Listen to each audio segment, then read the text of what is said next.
A rich man, in a cruel and inexplicable act, abandons his own daughter in the vast and merciless desert. However, he was far from imagining that a parrot, an unlikely witness, would play a crucial and surprising role in the outcome of this decision.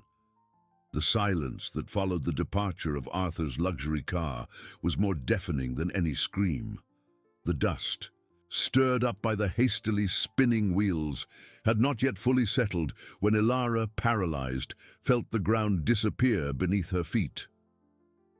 Her eyes, once filled with stubborn disbelief, now reflected the pure terror of the vast and unforgiving desert that stretched as far as the eye could see.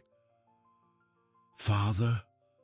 she whispered, her voice hoarse and almost inaudible against the immensity. There was no answer, only the echo of the wind beginning to stir small whirlwinds of sand.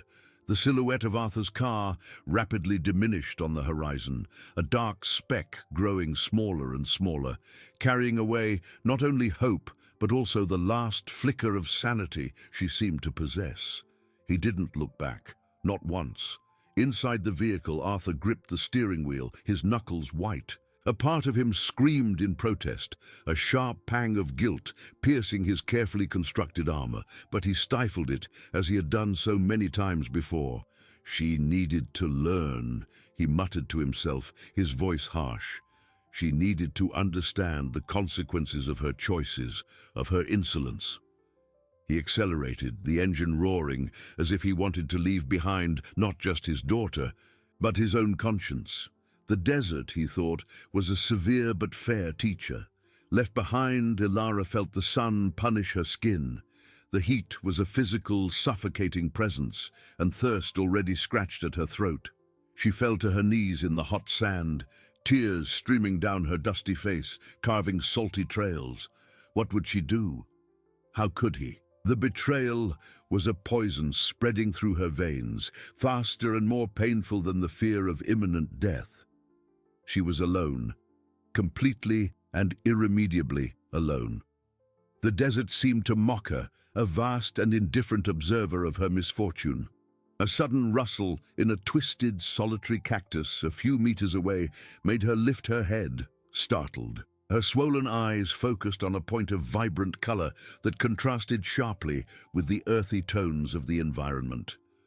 It was a parrot, large and majestic, with deep emerald green feathers and touches of sky blue on its wings.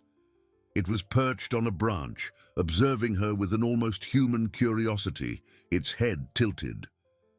Elara stared at it, her mind too confused to process the presence of such an exotic creature in that inhospitable place. The parrot, as if sensing the weight of her gaze, let out a sharp squawk, breaking the oppressive silence. Then, to Elara's absolute shock, it began to imitate. It wasn't a random sound, nor a simple animal noise. With disturbing clarity, in her father's unmistakable voice, the parrot repeated the words Arthur had uttered moments before closing the car door, words that Elara, in her shock-induced stupor, had barely registered. "You defied me, Elara. Now pay the price." The phrase echoed in the air, repeated with chilling perfection by the winged creature. Elara froze, no longer from the pain of betrayal, but from a cold wave of understanding that hit her full force. It wasn't just abandonment, it was a calculated punishment, a cold revenge. The words, spoken in her father's voice through the throat of a bird, transformed her despair into something sharp and cutting. Rage, a burning rage that promised not only survival, but also a return. The parrot watched her, as if it knew those few words had just changed everything. The parrot's words, delivered with chilling precision in Arthur's voice, tore through Elara's despair like a shard of ice. "You defied me, Elara. Now pay the price." The echo faded, leaving behind not just the desert silence, but a new and unsettling clarity in Elara's mind. It wasn't a moment of weakness, nor an impulsive fit of rage from her father. It was calculated, a sentence, a punishment, Her knees, previously weak from shock and sorrow, now felt the tremor of something entirely different. The tears on her face dried, replaced by a heat that didn't come from the sun. It was a fire igniting deep within her, consuming the last vestiges of her victimhood. Despair gave way to a cold, yet incandescent fury. She rose, stumbling, but with a new rigidity in her spine. Her eyes, once blurred by pain, now fixed on the parrot, with an intensity the bird seemed to sense. It didn't move, merely observed her, its head still tilted, as if awaiting the next scene of a drama it had orchestrated itself. "Pay the price," Elara whispered, her voice still hoarse, but with an edge of steel. "He thinks he can break me, that he can erase me?" A bitter, humorless laugh escaped her cracked lips. The idea was absurd. She was Elara, Arthur's daughter, yes, but also a woman with a will he cruelly underestimated. The parrot let out a second squawk, softer this time, almost a call. It flapped its wings once, a slow, deliberate movement, and then flew to a slightly taller cactus a few meters away, always keeping Elara in its line of sight. Elara followed it with her gaze. The creature was an enigma. Where had it come from? Why was it here? And how, in the name of all logic, had it imitated her father's voice with such perfection? Elara's mind, despite the chaos, began to process. The parrot wasn't just a witness. It was a messenger, or perhaps something more. You heard everything, didn't you?" she asked the bird, her voice filled with a strange mix of disbelief and a desperate need for connection. "He abandoned me, my own father." The parrot did not repeat Arthur's words. Instead, it let out a different sound, a sharp, melodious chirp, and then, to Elara's renewed astonishment, it flapped its wings again, this time pointing its beak in a specific direction, to the east, where the sun was slowly beginning to set, painting the horizon with shades of orange and purple. Elara hesitated. Was it a coincidence? Or was the bird guiding her? The idea was insane, but what else did she have? Logic had abandoned her along with her father. All that remained was rage and a spark of hope, however irrational. "That way?" she asked, pointing in the same direction.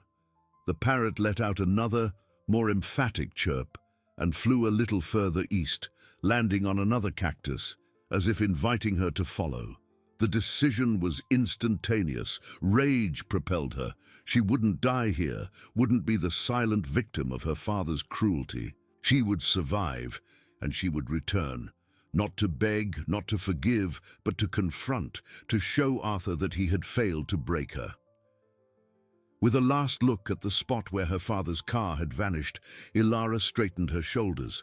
Thirst was a needle in her throat, the heat a furnace, but determination was a shield.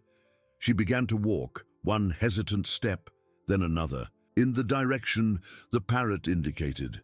The parrot waited, watching her.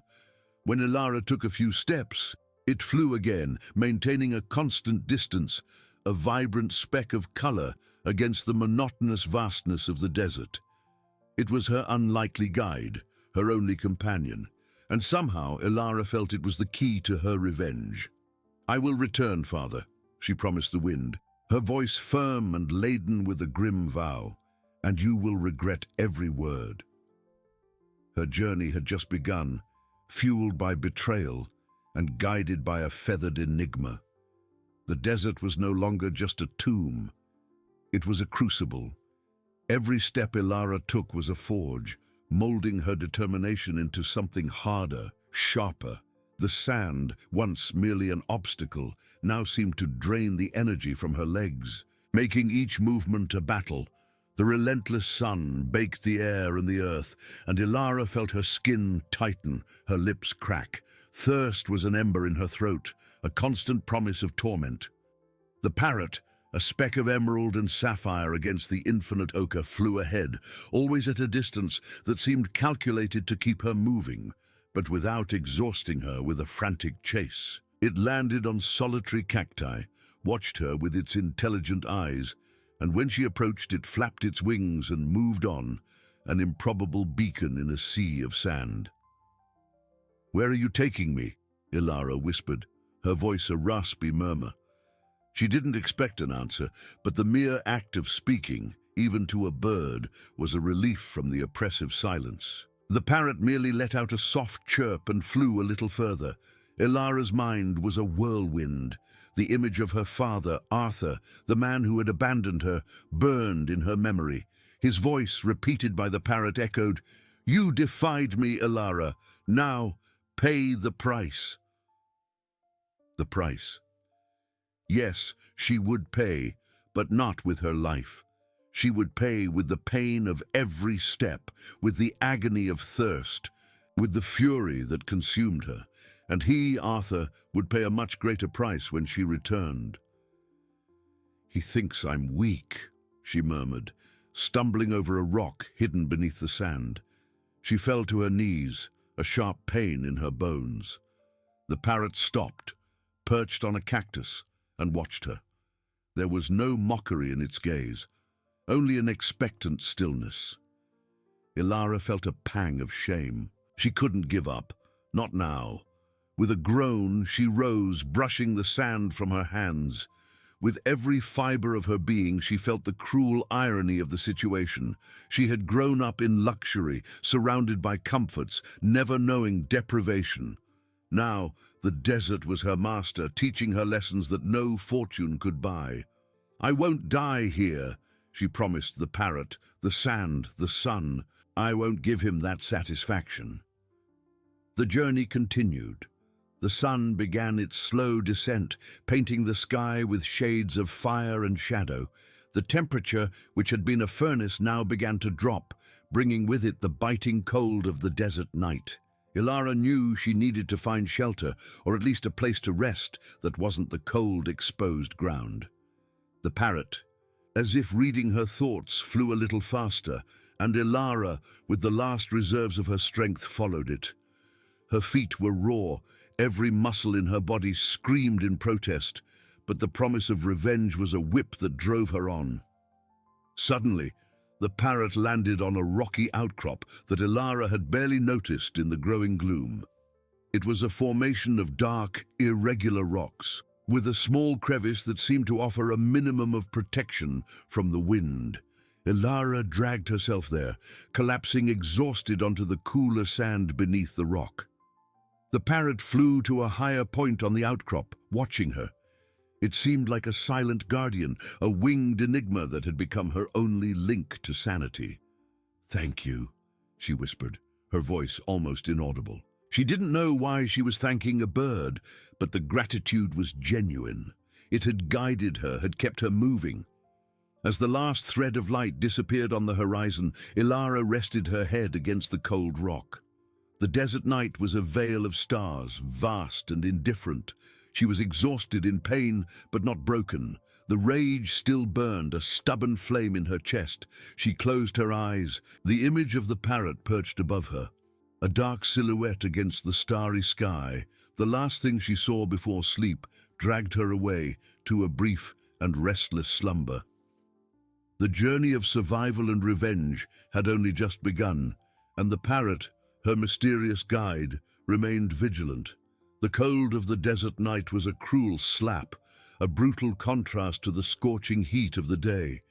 Ilara woke with a shiver that ran through her bones, opening her eyes to a sky that looked like a velvet cloak studded with diamonds. The stars shone with an intensity she had never seen in the city, but their beauty was indifferent to her misery. The cold rock beneath her head was a temporary relief, but the rest of her body ached, every muscle protesting. Thirst was now a searing pain, sandpaper scraping her throat. She sat up, groaning, and looked up. The parrot was still there, perched on the highest point of the rocky outcrop, a dark silhouette against the galaxy. It didn't move, made no sound. It just watched, like a living gargoyle. "Don't you sleep?" she whispered, her voice hoarse and weak. The parrot tilted its head but did not respond. Ilara felt a pang of loneliness, as deep as the desert around her. Her father, her family, her life, everything had been torn away, and now she was there with the mysterious bird as her only companion. Rage, however, was a fire that refused to be extinguished. She clung to it like a blanket in the cold. Arthur, that name was both a poison and an antidote. He had abandoned her, but in doing so, he had ignited a flame within her that he could never put out. She was no longer the spoiled, somewhat naive daughter he thought he could control. She was a survivor. The first shades of pink and orange began to paint the horizon, announcing the return of the sun, and with it, the relentless heat. Ilara watched the spectacle, feeling a mix of dread and determination. Another day of pain, of thirst, of struggle. When the sun peeked over the dunes, the parrot let out a sharp chirp, a call. It flapped its wings and flew east again, landing on a distant cactus. It was the signal. Ilara rose, stumbling, feeling the cold sand of the night give way to the heat that was beginning to rise from the ground. Her feet were raw, the burst blisters stinging with every step. "I won't give up," she promised, not just to the parrot, but to herself, to the vastness of the desert, to the father who had betrayed her. "I will continue." She began to walk, one dragging step after another. With each passing hour, the sun climbed higher, turning the air into an oven. Thirst intensified, making every breath an effort. Ilara felt her head throb, her vision blur at the edges. She stumbled more frequently, falling to her knees in the hot sand, but always forcing herself to get up. "Why are you doing this?" she asked the parrot, which waited patiently on a cactus. "Why are you guiding me? Are you an angel? A demon? Or just a bird that likes to see suffering?" The parrot let out a sound that was neither a chirp nor an imitation. It was something more complex, almost a murmur, and then, to Ilara's shock, it repeated in Arthur's voice, "Pay the price." Ilara stopped, her heart pounding wildly. Her father's voice, coming from that bird in the middle of nowhere, was a psychological torment that drove her to the brink of madness. "No!" she cried, her voice weak but full of fury. "Don't tell me that! I won't pay! He will pay!" The parrot watched her, its black, shining eyes seeming to penetrate her soul. It did not repeat the words. Instead, it flew a little further east, as if to say, "Keep going." Ilara felt a wave of despair, but rage pulled her back. That bird was a constant reminder of her father's cruelty, but also, somehow, it kept her focused. It was the personification of her mission. She continued to walk, her mind fixed on a single goal, to survive and return.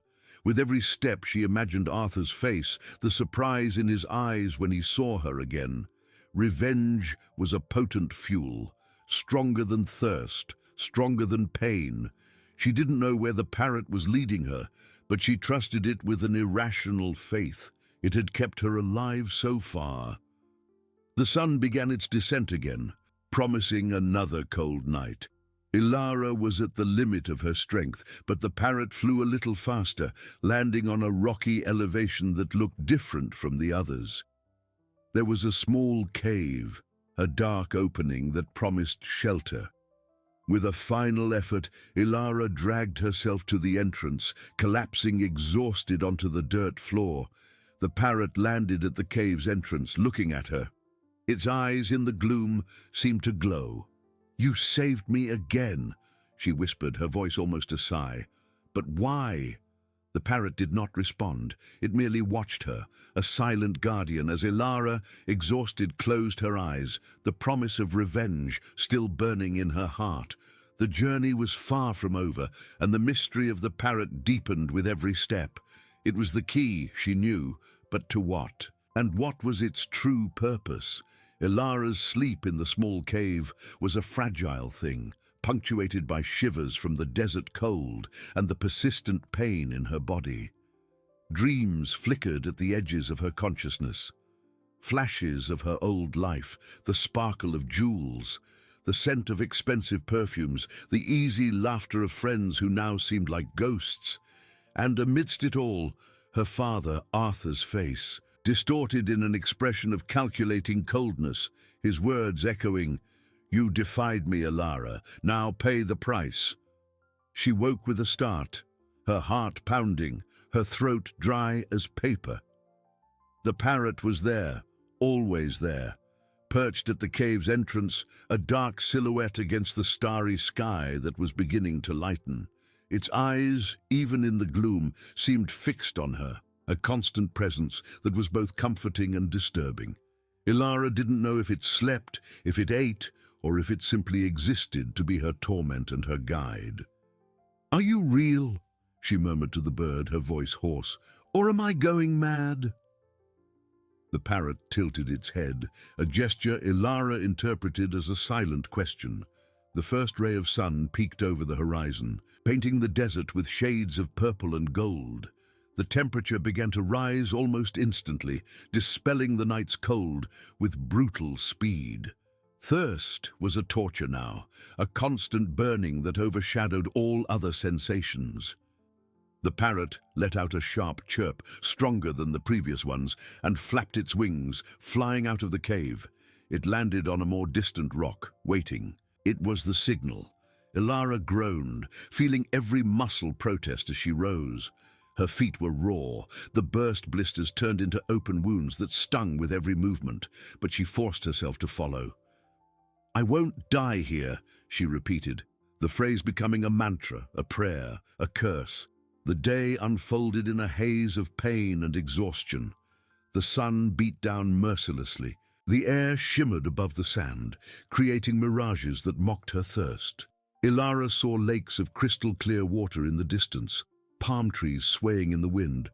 But each time she approached, the illusion dissolved, leaving her with the cruel reality of sand and rocks. She stumbled and fell more frequently now, strength draining from her legs. In one of these falls, she hit her knee on a sharp stone, feeling an acute pain that made her cry out. Tears streamed down her dusty face, carving furrows in the dirt. The parrot, which had been perched on a nearby cactus, flew down and landed a few meters from her, watching her in silence. "What do you want from me?" she cried, her voice choked by tears and dehydration. "Do you want to see me suffer? Is that it? Is this a game for you?" The parrot let out a sound Elara couldn't identify, a mix of squawk and murmur, and then, to her horror and despair, it repeated, in Arthur's unmistakable voice, "You are not strong, Elara. You never were." Those words, coming from that bird in the middle of nowhere, were a blow more devastating than any physical pain. Elara felt rage bubble up, a fury so intense that it made her forget the pain and thirst for an instant. "I'm strong!" she shouted back, trying to stand, her hands sinking into the hot sand. "I am stronger than you think, Arthur, and I will prove it." The parrot watched her, its black, shining eyes seeming to absorb every ounce of her fury. Instead, it flapped its wings and flew east, a slightly greater distance than usual, as if challenging her to catch up. Elara rose, stumbling, rage propelling her. With every step, she imagined the look of shock on her father's face when she returned, not as the spoiled daughter he abandoned, but as a woman forged by the desert. He had underestimated her. He had made the biggest mistake of his life. The landscape began to change subtly. Rolling dunes gave way to rockier terrain, with irregular formations rising like giant fingers pointing to the sky. The parrot guided her through a labyrinth of stones, and Elara, with blurred vision and a throbbing head, followed it blindly. When the sun began to dip to the west, painting the sky in shades of orange and purple, the parrot landed on a high ledge. Elara dragged herself there, expecting to find another cave or crevice. But what she saw made her stop, despite her exhaustion. In the distance, nestled among the rock formations, was a small oasis. It wasn't a mirage. There was a cluster of palm trees, and beneath them, a shimmer that could only be water. Elara felt an electric shock run through her body. Water, the promise of life. She looked at the parrot, which watched her in silence. You brought me here, she whispered, her voice filled with an emotion she couldn't name. Gratitude, relief, disbelief. The parrot let out a soft, almost melodious chirp, and then, to Ilara's astonishment, it repeated in a different, softer, almost childlike voice, "Don't give up, Ilara, don't give up." Ilara staggered, the impact of the words and the voice hitting her full force. That wasn't Arthur's voice, it was her mother's voice, long deceased, the voice she hadn't heard since childhood. The parrot was more than a guide, more than a torment. It was an echo of her past, a link to lost love, and perhaps the key to her future. With her last remaining strength, she began to descend towards the oasis. Hope, fragile and precious, blossoming in her parched heart. The parrot flew ahead, its emerald and sapphire brilliance now a beacon of hope. Ilara's descent towards the oasis was a mix of urgency and disbelief. Each step, despite the excruciating pain in her feet and knees, was propelled by a new surge of adrenaline. The sight of the water, real and shimmering beneath the palm trees, was a miracle her exhausted mind could barely process. She didn't run, she had no strength for that, but she dragged herself with fierce determination, her eyes fixed on the blue-green sparkle. The parrot, her enigmatic guide, landed on a palm branch, observing her with its usual stillness, but Ilara felt there was something different in its presence now. Her mother's voice. Upon reaching the edge of the small lake, Ilara fell to her knees in the cool, damp sand. The scent of water, of wet earth, of life was intoxicating. She brought her trembling hands to the surface, feeling the liquid coolness against her cracked skin.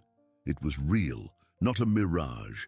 With a groan of relief that turned into a sob, she plunged her face into the water, drinking in large gulps. Feeling every cell of her body absorb the vital moisture. The thirst, which had tormented her for days, began to recede, replaced by a feeling of satiety and slight dizziness. She drank until her stomach protested, then washed her face, feeling the dirt and salt come off. The parrot descended from the branch, landing on the sand a few meters from her. Its black eyes, once merely a reflection of Arthur's cruelty, now seemed to carry a different depth. "You," Ilara began, her voice still hoarse but stronger.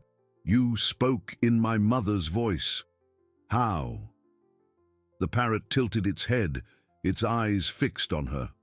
It did not repeat her mother's words, nor Arthur's. It simply watched her, as if expecting her to understand something. "Who are you?" she asked again, confusion mixed with a growing fear. "Are you a spirit? A demon?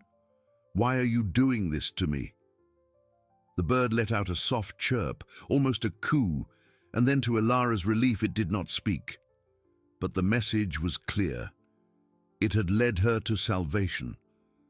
Ilara dragged herself into the shade of the palm trees, feeling the soft, cool sand beneath her body. She examined her feet and knees. The wounds were dirty and painful, but the water had brought temporary relief. She tore a piece of her tattered dress and wet it, cleaning the wounds as best she could. The pain was still there, but the imminent threat of death by dehydration had been averted. As the sun began to set, painting the sky with vibrant hues, Ilara felt a wave of exhaustion overwhelm her. But this time, it was a different kind of exhaustion, one that promised restorative sleep, not a pain-induced collapse. She looked at the parrot, which perched on a low branch, watching the horizon. "You saved me," she whispered again, her voice filled with reluctant gratitude. "But why my mother's voice? Why Arthur's words?" The parrot remained silent, a living statue of emerald and sapphire. The presence of the oasis was a balm for her body, but Ilara's mind was still in turmoil. Her mother's voice had awakened dormant memories, a warmth she thought she had lost forever. But Arthur's voice, repeated by the bird, was a constant reminder of betrayal, of humiliation. "He will pay," she murmured, the promise of revenge stronger than ever. The oasis was not an end, but a means, a pause to regroup, to strengthen herself. She spent the rest of the night in a state of semi-consciousness, alternating between sleep and wakefulness, drinking water whenever her throat felt dry. The parrot remained on its perch, a silent guardian. At dawn, with the first ray of sun, Ilara felt a new energy, fragile but present. Her muscles still ached, but the thirst had diminished, and her mind was clearer. She rose, stumbling, and went to the water again, washing her face and arms. "I don't know what you are," she said to the parrot, which was already in motion, flying to one of the tallest palm trees. "But I will find out, and I will return. I will make Arthur regret every second." The parrot let out a sharp chirp, and then, to Ilara's shock, it repeated in her mother's voice, but this time with a clarity and sweetness that made her cry, "Be strong, my daughter, I am with you." Tears streamed down Ilara's face, but they were not tears of despair. They were tears of pain, yes, but also of a newfound strength. Her mother. Her mother was with her somehow, through that mysterious bird.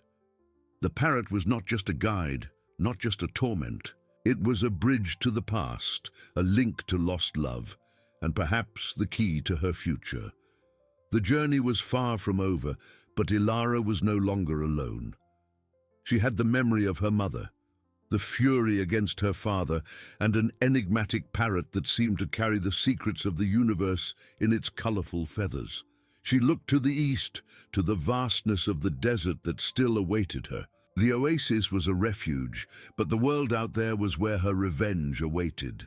She took a deep breath, smelling the water and the earth. It was time to prepare. The morning sun, still gentle, filtered through the palm leaves, painting the sandy ground with patterns of light and shadow. Ilara felt the warmth on her skin, a welcome contrast to the night's cold. Thirst had subsided. Her throat was no longer raw, and the muscle pain, though present, was bearable. But it was her mother's voice, echoing in her mind, that truly awakened her. "Be strong, my daughter. I am with you." The words were a balm for Ilara's wounded soul, but also a catalyst. She rose, feeling the soft sand beneath her feet, and walked to the edge of the lake, dipping her hands into the cool water. The image of her mother, with her gentle smile and eyes full of love, filled her mind. She had missed that love, that security for so long. And now, in some inexplicable way, her mother was there, through that mysterious bird. "Are you real?" she whispered to the parrot, which was perched on a palm branch watching her. "Are you a messenger, a spirit?" The parrot tilted its head, its black, shining eyes fixed on her. It did not speak, but the intensity of its gaze seemed to demand an answer that Ilara did not yet have. Ilara's mind began to work, clearer than it had been in days. The oasis was a refuge, a miracle, but it was not the end of her journey. It was a pause, a chance to regroup. She needed a plan. First, survival. She examined the palm trees. There were some clusters of dates, still green, but some ripe fruits had fallen onto the sand. Carefully she gathered them, washing them in the oasis water. The sweet, juicy taste was a gift, an explosion of energy that her hungry body eagerly absorbed. She drank more water, filling her stomach until she felt satisfied. Next, protection. The desert sun would be relentless. She needed something to cover her head and shoulders. Her dress was tattered, but still offered some fabric. She tore a wider strip and tied it around her head, improvising a veil. As she worked, her thoughts returned to Arthur. The rage she felt for him had not diminished. In fact, it had solidified, transforming into a cold, calculating determination. He had underestimated her, had abandoned her to die. But she would not die. She would return, and he would pay. "You brought me here for a reason, didn't you?" she said to the parrot, which descended from the branch and landed a few meters from her, as if listening intently. "You want me to continue. You want me to show him." The parrot let out a sharp chirp, a sound Ilara interpreted as encouragement. "But where to?" she asked, looking at the vastness of the desert that stretched beyond the oasis. "How do I get back? I don't know where to go." The parrot flapped its wings and flew east, stopping on a high rock, looking back as if calling her. Ilara felt a shiver. He was her guide, her torment, her link to the past, and perhaps her path to the future. She didn't understand him, but she trusted him in a strange, reluctant way. Her mother's voice had sealed that trust. She spent the rest of the morning preparing. She filled her stomach with dates and water, washed her wounds and covered them with clean pieces of fabric. The pain still existed, but hope and determination were stronger. She looked at the parrot, which waited patiently on the rock. "I will," she said, her voice firm and full of new conviction. "I will return, and I will make Arthur regret every second of that abandonment." The parrot let out a triumphant chirp, and then, to Ilara's shock, it repeated in her mother's voice, but this time with a clarity and sweetness that made her cry, "I am proud of you, my daughter." Her mother. It was time to prepare. It was time to leave. With a last look at the shimmering water and the palm trees that had been her salvation, Ilara took the first step out of the oasis. The hot sand burned beneath her feet, but she did not falter. The parrot flew ahead, a vibrant speck against the pale blue sky, and Ilara followed it, her body fragile, but her spirit unbreakable. The desert stretched before her, vast and unforgiving. But now, for Ilara, it was a path, not a tomb. She was returning, and Arthur would pay. The first hours were a silent torture. The sand, which had seemed soft in the oasis, now turned into an oven beneath her bare feet. The sun, which in the morning was a gentle invitation, was now a merciless tyrant, burning her skin and drying her throat. Ilara felt the sweat stream down, mixing with the dust, and the strip of fabric on her head was already damp. She kept her eyes fixed on the parrot, which flew in circles ahead, never too far, always pointing east. "I won't stop," she murmured to herself, her voice hoarse. "I can't stop." With every step, the image of Arthur's face, with that cruel smile and indifference in his eyes, arose in her mind. It was a poison, but also an antidote. Rage was a fire that prevented her from collapsing. She remembered her mother's words, that "I am proud of you," and it gave her inexplicable strength. It was as if her mother was walking beside her, an invisible but palpable presence. The parrot, with its vibrant plumage, was a strange contrast to the ochre monotony of the desert. It seemed immune to the heat, flying with a grace that Ilara envied. At times, it landed on a solitary rock, waiting for her to catch up, and its black eyes seemed to convey a message of patience and urgency. "You know where we're going, don't you?" Ilara asked, panting, when she finally reached a rock where the bird was waiting for her. She sat in the tiny shadow the rock offered, feeling exhaustion take over her body. "Are you taking me home, or somewhere else?" The parrot let out a chirp and then, in her mother's voice, said, "The path is long, my daughter, but you are strong." Ilara closed her eyes, feeling tears well up. There was no despair in them, only a mixture of pain and gratitude. Her mother's voice was a constant reminder that she was not alone, that there was a greater purpose in her survival. She took a sip of the little water she had managed to bring, moistening her cracked lips. The dates she had gathered were a luxury, but she knew she needed to ration them. The journey would be long, and the desert did not forgive recklessness. As the sun climbed higher, the landscape became even more hostile. Dunes upon dunes stretched as far as the eye could see, and the air shimmered with heat. Ilara felt her head throb and her vision blur for a moment. She stumbled, falling to her knees in the scorching sand. "No!" she cried, pushing her hands into the sand, forcing herself to get up. "I won't die here! Arthur won't win!" The parrot flew down, landing a few centimeters from her. It watched her with an intensity that seemed to penetrate her soul. "He won't win," the parrot repeated, in her mother's voice, but this time with an intonation that seemed to infuse courage directly into her veins. "Get up, Ilara. You have a destiny." The words were an electric shock. Ilara felt a wave of energy surge through her exhausted body. She stood, her determination renewed. The parrot was not just a messenger, it was a catalyst, a guardian. She continued to walk, one step after another, her mind focused on her goal. Thirst was a constant companion, hunger a distant lament, but fury and her mother's promise were stronger. The desert tried to break her, but every grain of sand beneath her feet was a reminder of what she had lost and what she would reclaim.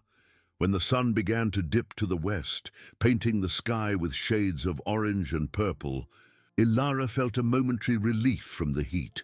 The parrot guided her to a small rock formation which offered precarious shelter from the night wind. She huddled there, exhausted, but not defeated. She looked at the parrot, which perched in a recess of the rock, watching the horizon, "For not leaving me alone."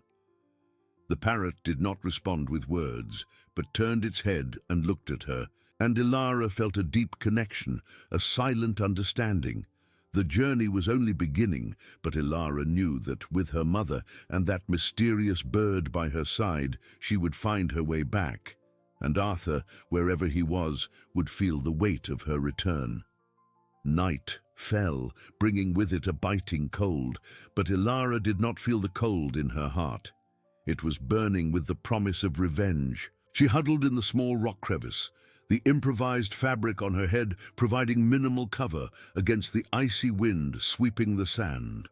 The parrot was perched above her, a dark silhouette against the starry desert sky. Ilara felt her muscles ache, every inch of her body protesting against the day's exertion. Thirst was a constant agony, and hunger, though somewhat mitigated by the dates, began to gnaw again. Sleep did not come easily. Her mind was a whirlwind of memories and plans.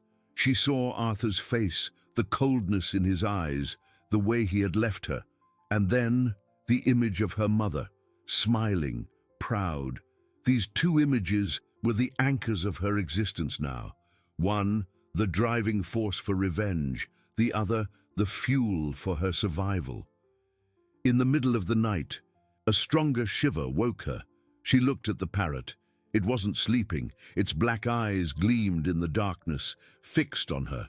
Ilara felt a strange peace, a sense that she wasn't truly alone. The parrot was a mystery, but it was her mystery, her guide. With the first ray of sun, which painted the horizon a pale orange, Ilara forced herself to rise.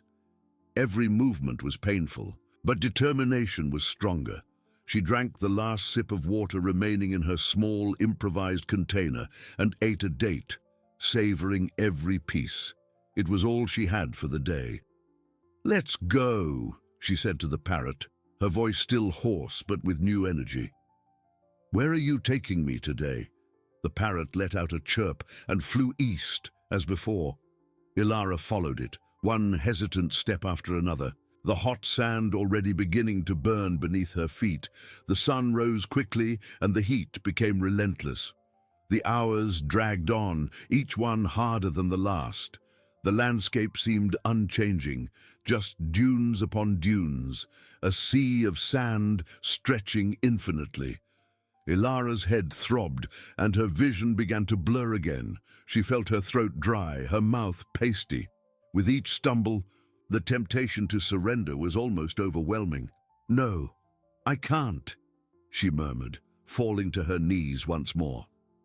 Her body trembled, exhausted, dehydrated. She tasted sand in her mouth and smelled her own sweat. The rage, which had been a fire, now seemed like a dying ember. The parrot flew down, landing a few centimeters from her face. It watched her, and Ilara felt it was assessing her strength, her will. "You are strong," it repeated in her mother's voice, but this time the intonation was more urgent, more imperative. "Get up, my daughter. You have a destiny." The words were a balm and a whip. Ilara felt a wave of emotion, a mix of pain and renewed fury. Her mother wouldn't let her give up. Arthur wouldn't break her. She pushed her hands into the sand, forcing herself to stand, her muscles screaming in protest. "I will," she gasped, looking at the parrot, her eyes tearful but firm. "I will continue." She continued to walk, one step after another, her eyes fixed on the vibrant speck of the parrot ahead. Thirst was a torture, hunger a hole in her stomach, but her mother's voice echoed in her mind, and the image of Arthur's face was a constant reminder of her purpose. As the sun began to dip to the west, the parrot guided her to a more substantial rock formation than the previous nights. There was a small cave, more a deep recess, that offered more generous shade and greater protection from the wind. Ilara dragged herself inside, collapsing onto the cool sand. She was exhausted, but there was a sense of accomplishment. She had survived another day. She looked at the parrot, which perched at the cave's entrance, like a sentinel. "Thank you," she whispered again, her voice almost inaudible. "You saved me again." The parrot did not speak, but turned its head and looked at her, and Ilara felt a connection that transcended words. It was more than a guide.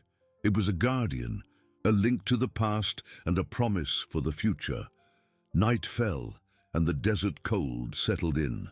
Ilara huddled, trying to find some warmth. She closed her eyes, imagining the fresh water of the oasis, the abundant food of her old life. But these were distant memories. Her reality now was the sand, the cold, the thirst, and the promise of revenge. She fell asleep with the image of her mother and the fury against Arthur burning in her heart. The journey was long, but Ilara was determined to see the end of it. Ilara awoke to the biting cold of dawn, her body stiff and sore. Every muscle protested, and her throat was so dry it felt like sandpaper. The parrot was perched at the cave's entrance, a vigilant silhouette against the sky that was beginning to lighten with pale shades of grey and pink. She felt a pang of panic as she realized there was no more water. The small improvised container was empty, and the last date had been consumed the night before. "There's nothing left," she whispered, her voice hoarse and weak. "How will we continue?"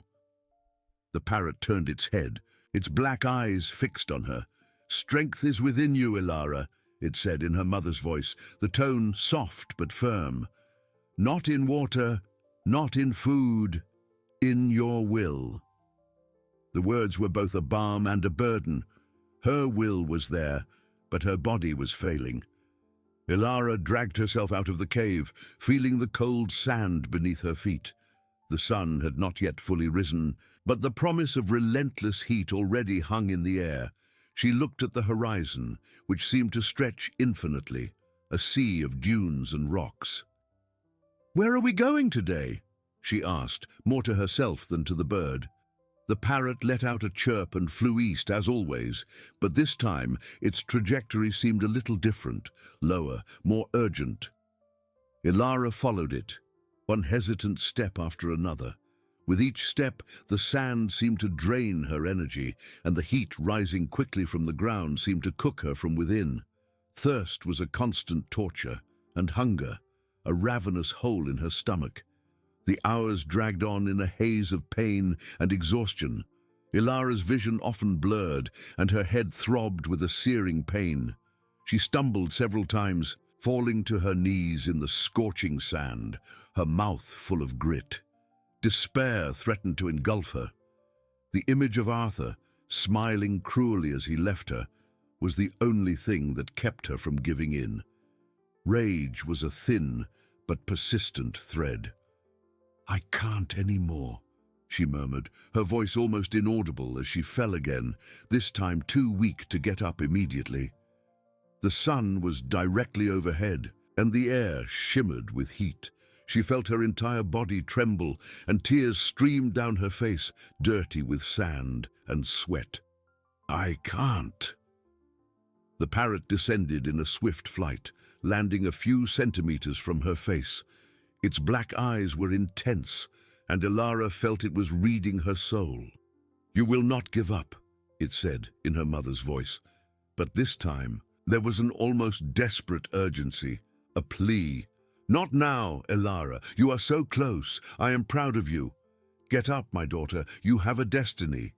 "Close," Ilara managed to gasp, her mind struggling to process the idea. "Close to what?" The parrot did not respond with words, but turned its head and pointed its beak towards the horizon. Ilara forced her eyes to focus, fighting against her blurred vision. And then she saw it. Distant, almost imperceptible, there was a dark patch on the horizon, something that was neither sand nor rock. It looked green. A wave of adrenaline, mixed with overwhelming disbelief, coursed through her exhausted body. Was it a mirage, a cruel desert illusion? She had seen so many. But the parrot was there, real, and her mother's voice echoed in her ears. "Green," she whispered, the word a thread of hope. With a monumental effort, Ilara pushed her hands into the sand, forcing herself to stand. Every muscle screamed, but the sight of that distant green was a magnet. She began to walk again, one step after another, her eyes fixed on the dark patch. Thirst and hunger were still torturous. But now there was a new fuel, possibility, promise. The parrot flew ahead, always remaining visible like a beacon. Ilara followed it, her mind in a whirlwind. If that was real, if it was an oasis or a sign of life, it meant she was succeeding. It meant Arthur had not won. Her fury against him reignited, stronger than ever, now tempered with hope. As the sun began to dip to the west, the green patch on the horizon became a little more defined. It was still far, but it was undeniably there. Trees, palm trees. Ilara felt a pang of emotion so intense it almost knocked her down again. The parrot guided her to a small rocky elevation, an observation point that offered a slightly better view of what was to come. Ilara collapsed there, exhausted, but with her eyes fixed on the horizon. "It's real," she whispered, her voice choked with emotion. "It's real." The parrot landed beside her, and Ilara felt its comforting presence. She looked at it, and this time there was no despair in her eyes, only deep gratitude and renewed determination. The journey was not yet over, and the oasis was still far, but for the first time in days, Ilara felt that victory was possible. Night fell, and the desert cold settled in, but Ilara did not feel the cold in her heart. It was burning with the promise of revenge and the sight of that distant green. She fell asleep with the image of her mother and the fury against Arthur. But now there was also the image of palm trees and fresh water, a promise of life that would propel her into the next day. Ilara awoke to the first ray of sun, her body aching and her mouth dry. But this time, the image of the distant green, etched in her mind, was a beacon. The parrot was perched on the rock, its black eyes reflecting the nascent light. "It's there, isn't it?" she whispered, her voice hoarse. "It wasn't a mirage." The parrot let out a soft chirp. "Hope is real, Ilara. Life awaits." Her mother's voice now sounded more serene, as if the greater part of the battle had already been won. Ilara dragged herself out of the rocky recess. The sun was beginning to rise, but her eyes were fixed on the east, on the dark patch that promised salvation. Thirst and hunger were tortures, but the sight of that green was a balm for her soul. "Let's go," she said to herself and to the parrot, determination hardening every fiber of her being. The parrot flew ahead. Ilara followed it, one step after another, each one an act of pure will. The sand continued to drain her energy, and the desert heat rose rapidly. With each hour, the oasis seemed no closer, a cruel illusion that tested her faith. Doubts began to creep in. What if it was a mirage? She stumbled, falling to her knees, the hot sand beneath her palms. Despair threatened to return. "It's too far," she murmured, her voice choked. "I can't do it." "You can, Ilara," her mother's voice echoed, firm and unwavering. "You are stronger than you think. Look, see what is waiting for you." Ilara forced her eyes to look up. The green patch was still there, and now she could better distinguish the shapes. Trees, a darker line at the base, perhaps water. The sight renewed her strength. She pushed her hands into the sand, getting up again, her body trembling but her spirit ignited. She continued to walk, the vision of the oasis becoming clearer with each painful step. The palm trees rose, majestic, and the shimmer of water began to glint in the distance. It was real. A wave of emotion hit her. Tears of relief and gratitude streamed down her dirty face. As the sun began to dip to the west, the air around Ilara changed. A cooler breeze, laden with moisture and the scent of vegetation, touched her face. She could hear a soft murmur. It was water. She quickened her pace, exhaustion forgotten. The parrot flew ahead with renewed energy. It guided her through some larger dunes, and then, suddenly, she was there. A verdant valley opened before her, a paradise amidst the sandy hell. There was a lake of crystal-clear water surrounded by tall palm trees and flowering bushes. The air was fresh and humid, and the sound of birds filled the silence. Ilara stopped at the edge, her eyes wide, unable to believe it. It was more than she could have imagined. It was life. It was salvation. She ran, stumbling towards the water. Falling to her knees on the soft, damp bank, she plunged her hands into the cool, clear water, bringing it to her lips. The taste was divine, the quenched thirst an indescribable blessing. She drank and drank. Feeling life return with every gulp, the parrot landed on a palm branch above her, watching her in silence. Ilara lifted her head, her eyes filled with tears of gratitude. You brought me here," she managed to say, her voice hoarse but with renewed strength. "You saved me." The parrot tilted its head. "You saved yourself, Ilara," her mother's voice echoed, now with a tone of pride. "I merely showed the way. Your strength, your will, your determination, that brought you here." Ilara looked at her blurred reflection in the water, seeing a woman different from the one Arthur had abandoned. She was no longer the spoiled daughter. She was a survivor, hardened by the desert, but with a flame of hope and purpose. She washed her face, feeling the sand and sweat being carried away by the water.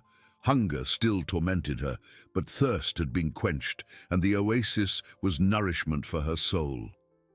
"Arthur," she murmured, his image appearing in her mind, but this time not with the power to break her, but to strengthen her resolve. "You didn't break me, you freed me." She stood, her body still weak, but with a new energy. The oasis was a refuge, a place to recover. But it was not the end of her journey. It was just the beginning of her true mission. She looked at the parrot, which watched her with an ancient wisdom. "And now?" she asked, her voice firm. "What do we do now?" The parrot let out a chirp, and this time there were no words, just a graceful flight over the water, as if inviting her to explore, to prepare. Ilara smiled, a genuine smile. She had survived, and now she was ready to live, and to fight. Ilara watched the parrot fly gracefully over the water, circling in the air before landing on a lower branch near the shore. The silence that followed was not empty, but filled with the murmur of water and the distant song of birds she hadn't heard for days. The question, "And now?" echoed in her mind, but the answer didn't need to be verbal. The parrot's flight was an invitation, a promise that there was more to be done. She knelt again, not to drink, but to feel the damp earth beneath her fingers. The scorching desert sand seemed a distant memory. Here, life pulsed. She washed her face once more, feeling the dirt and fatigue wash away. Her hair was tangled and full of sand, but she didn't care. The priority now was to replenish herself. Hunger, which had been an excruciating pain, now manifested as a persistent emptiness. Ilara looked around, her hungry eyes examining the lush vegetation. There were bushes with small red fruits and palm trees laden with dates. The parrot, as if reading her thoughts, flew to a nearby bush, pecked at one of the fruits, and offered it to Ilara. "Are they safe?" she asked, her voice still hoarse, but with a tone of curiosity. "Nature provides, Ilara." Her mother's voice sounded soft and reassuring. "Trust your instincts. And me." With hesitation, Ilara took the fruit. It was sweet and juicy, an explosion of flavor that her hungry body eagerly absorbed. She ate one after another, feeling energy slowly return. Then she walked to the palm trees, using a fallen branch to knock down some ripe dates. With each bite, the feeling of weakness diminished, replaced by a growing strength. Night fell, but this time there was no terror of the cold or oppressive darkness. The full moon illuminated the oasis, transforming the water into a silver mirror. Ilara found a sheltered spot under a palm tree, where the sand was soft and protected from the wind. The parrot perched on a branch above her, its black eyes shining in the gloom. "Mother," she whispered to the parrot, which watched her in silence. "Why did he do this? Why does Arthur hate me so much?" The parrot did not respond with words, but tilted its head, as if inviting her to reflect. Ilara closed her eyes. Memories of her childhood, of her father passing like a film, the wealth, the coldness, the absence of affection. She had always known there was a distance between them, but she never imagined such betrayal. "He wanted me out of the way," she murmured, understanding solidifying, "to have everything for himself, to punish me for existing, perhaps." A pang of pain shot through her chest, but it was quickly replaced by a cold, calculating rage. "But he failed. I am no longer the girl he abandoned." She opened her eyes, looking at the parrot. "You said I have a destiny.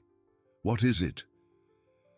"Your destiny is yours, Ilara," her mother's voice echoed now with calm wisdom. "The path reveals itself when you are ready to walk it. You have found your strength. Now find your purpose." Ilara spent the rest of the night in a deep, restorative sleep, the first in many days. When the sun rose, painting the sky with shades of orange and pink, she felt renewed. Her body still bore the marks of the ordeal, but the exhaustion had drastically diminished. She rose, stretching her muscles, and walked to the water to refresh herself. Throughout the day, Ilara explored the oasis, finding more fruits and even some edible roots. She washed her clothes in the fresh water, spreading them out to dry in the sun. With each hour, she felt stronger, more connected to the earth, less dependent on the comforts of her past life. The parrot accompanied her, flying from branch to branch, a silent guardian. The image of Arthur, of his cruel smile, no longer frightened her. Now it propelled her. Fury was no longer blind despair, but a sharpened determination. She had to return, not to beg, not to take petty revenge, but to confront him, to show him that she was not a pawn in his game. She was a force. At the end of the second day at the oasis, Ilara sat by the water's edge, observing the sunset. The parrot landed beside her. "I know what I need to do," she said, her voice firm and clear. "I need to go back. I need to show him that he didn't break me. I need justice." The parrot let out a soft chirp, and her mother's voice resonated, full of pride. "Your journey didn't end in the desert, Ilara. It merely began. The world awaits you, and Arthur. He will have to face the woman he tried to destroy." Ilara looked at the horizon, where darkness was beginning to swallow the sun. She didn't know how she would return, nor what she would find. But one thing was certain.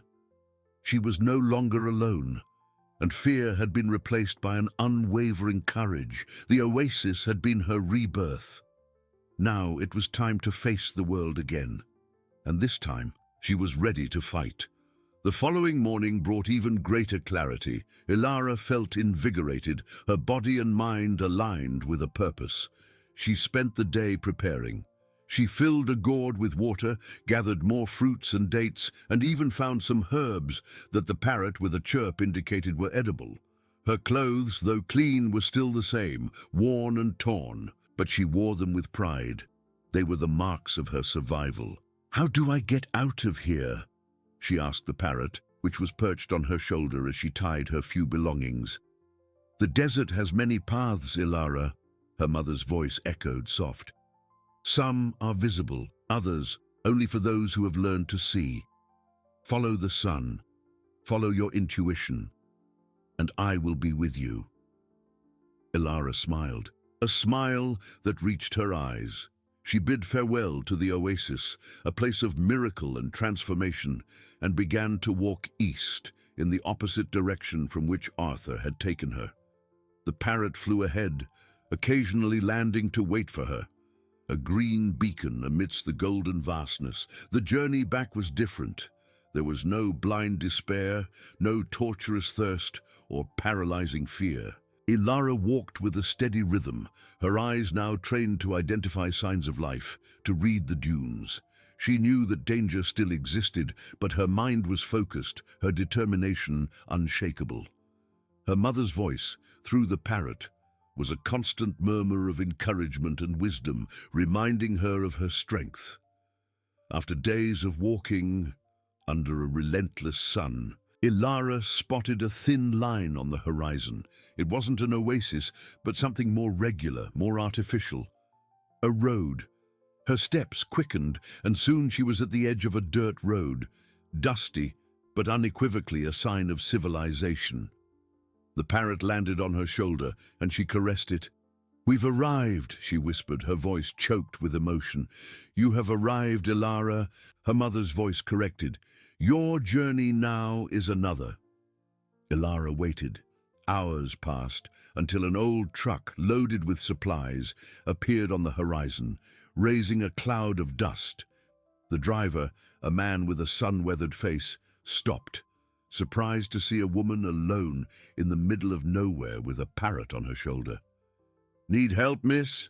he asked, his voice hoarse. "I need to go to the city," Ilara replied, her voice firm. "Any big city." The intrigued driver agreed to take her. During the journey, Ilara remained silent, watching the landscape change from desert to cultivated fields, and finally to the first signs of a city. With each kilometer, Arthur's image became clearer in her mind, but not as a monster, but as a man to be confronted. She arrived in the city, a bustling and noisy metropolis, a stark contrast to the silence of the desert. The first thing she did was find a public phone. With the few coins the driver gave her, she called her family's law firm, asking to speak with the managing partner, a man she had known since childhood. "Ilara?" The lawyer's voice, Mr. Almeida, sounded incredulous on the other end of the line. "Is that really you? Where are you? Your father? He said you had disappeared, that you had run away." "I didn't run away, Mr. Almeida," Ilara replied, her voice cold and controlled. "I was abandoned in the desert by Arthur. I need your help. I need justice." News of her return spread like wildfire. Arthur, who had declared Ilara missing and was consolidating his control over the family fortune, was caught by surprise. The city buzzed with the story of the daughter who returned from the desert. Days later, Ilara, now dressed in simple but elegant clothes, with her hair clean and combed, entered Arthur's office. The parrot was on her shoulder, as always. The waiting room was full of curious and shocked glances. She walked with an upright posture, her head held high, without averting her gaze. Arthur was in his imposing office behind his mahogany desk when the door opened. He looked up, and his face paled. His eyes, once full of arrogance, now reflected pure terror. "Ilara," he whispered, his voice failing. You're alive. Ilara stopped a few meters from the desk, the parrot observing Arthur with its black, penetrating eyes. "Yes, father, I am alive, and I am no longer the girl you tried to destroy." Arthur tried to regain his composure. "What are you doing here? You shouldn't have come back. I was worried about you." A bitter laugh escaped Ilara's lips. "Worried? You left me to die in the desert, Arthur. You abandoned me without water, without food, under the scorching sun. You wanted me out of the way to have everything for yourself." The parrot let out a chirp, and her mother's voice echoed, clear and strong in the silent room.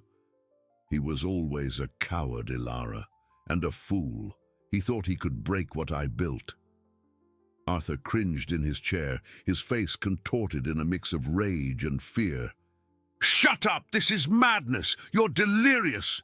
"I'm not delirious, father," Ilara said, her voice growing in strength. "I survived. I found my strength. And now I've come back to ensure you pay for your crimes."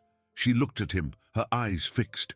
"I don't want your fortune. I want justice. I want everyone to know who you truly are." Arthur tried to stand, but his legs trembled. "You can't prove anything. No one will believe you." "Mr. Almeida is already aware of everything," Ilara revealed, a cold smile on her lips. "And I have a witness who saw everything, and who can repeat every word you said." She pointed to the parrot on her shoulder. "He showed me the way. He saved me, and he will help me expose the truth." The parrot tilted its head, and her mother's voice sounded again, this time with a tone of triumph. "The world awaits you, Ilara. And Arthur, he will have to face the woman he tried to destroy." Ilara turned to leave, leaving Arthur alone in his office, a broken man, confronted not only by his daughter, but by the echoes of his own past and the voice of the woman he had betrayed. She no longer felt rage, only a calm resolution. Her journey in the desert had ended, but her true mission, that of building a life with purpose and justice, was just beginning. She had survived, and she was ready to fight.